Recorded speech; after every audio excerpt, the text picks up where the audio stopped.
Your Majesty, King Charles III, Your Majesty, Queen Camilla, distinguished guests, I am delighted to have this opportunity once more to convey to you what an honor it is to receive and host you in Kenya as you make your 5th visit and the first since your coronation.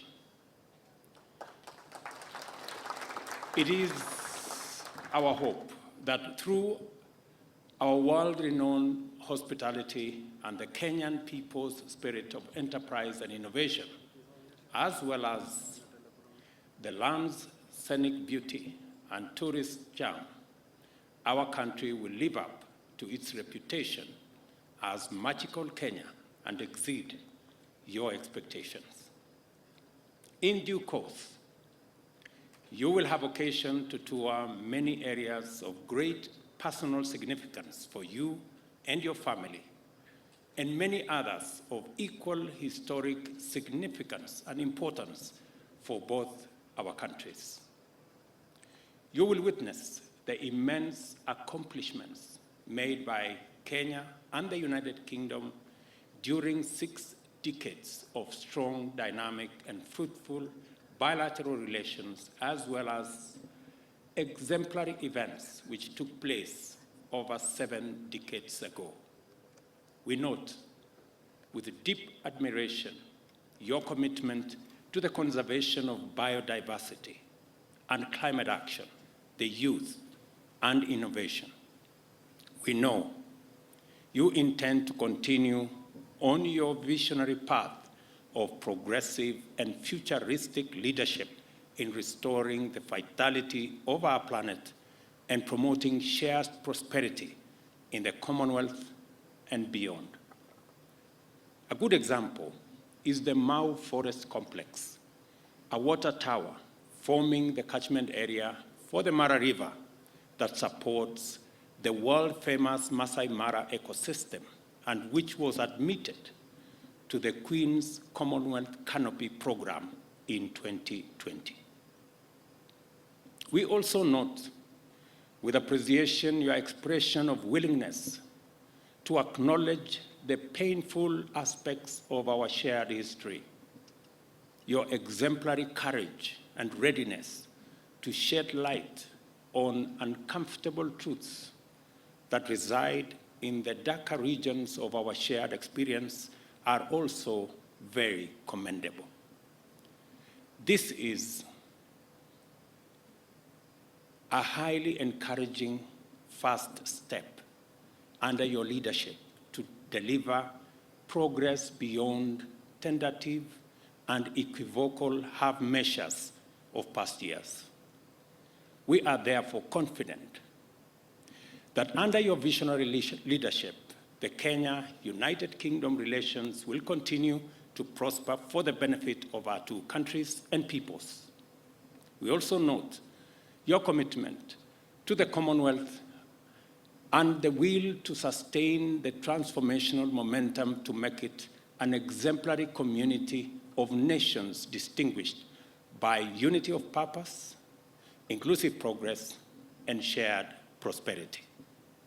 Your visit, therefore, provides us with an opportunity to close ranks within the Commonwealth family in order to provide an inspiring beacon of hope in the possibility of transformative collective action on an ambitious and global scale.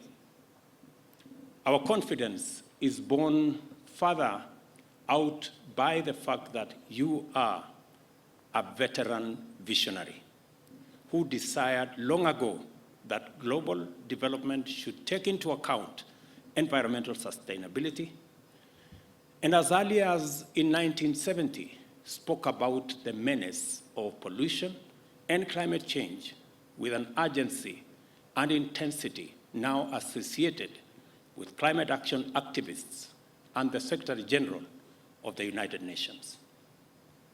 Your Majesty, although it has been indicated that Kenya and the United Kingdom are celebrating 60 years of diplomatic relations, this by no means implies that our peoples were total strangers before that. Neither does it mean that we live in denial of our history. We cannot live as prisoners of the past. Neither can we go far into the future if we turn our backs on history and historical actions and omissions whose legacies encumber our present. As a matter of fact, formal British presence in Kenya was proclaimed in 1897 by an order in council, which inaugurated European settlement and the displacement, dispossession, and disenfranchisement of native Africans, paving the way for a brutal colonialism. And if colonialism was brutal and atrocious to African people, colonial reaction to African struggles for sovereignty and self-rule was monstrous in its cruelty. It culminated in the emergency, which intensified the worst excesses of colonial impunity and the indiscriminate victimization of Africans. I took you through earlier today the whole of fame and the whole of shame. While there has been efforts to atone for the death, injury, and suffering inflicted on Kenyan Africans by colonial government, much remains to be done in order to achieve full reparations.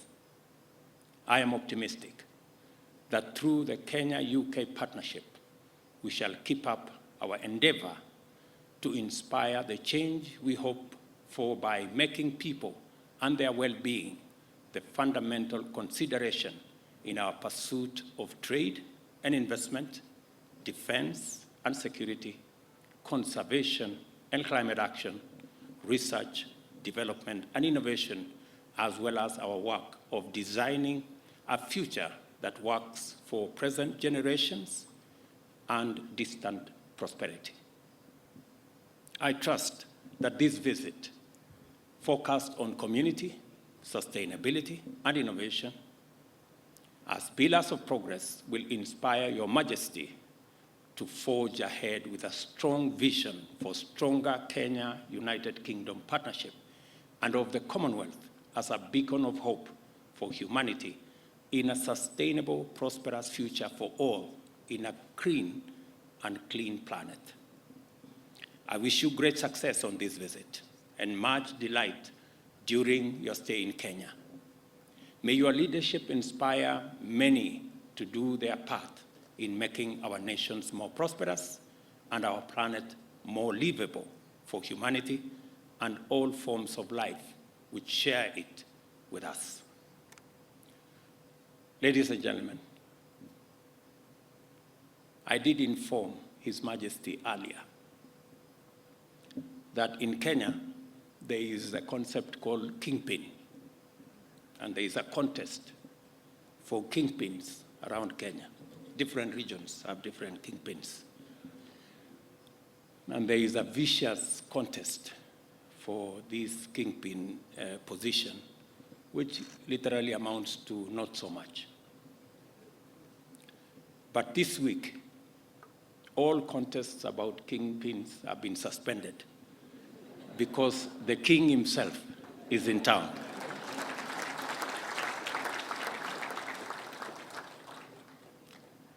Let us drink to the long life and good health of His Majesty King Charles III and Her Majesty Queen Camilla, and to the enduring bonds of friendship and partnership for the shared prosperity of the people of our two great nations. Thank you. God bless you. God bless Kenya. God bless the United Kingdom. Asanteni sana. Down, guys, down.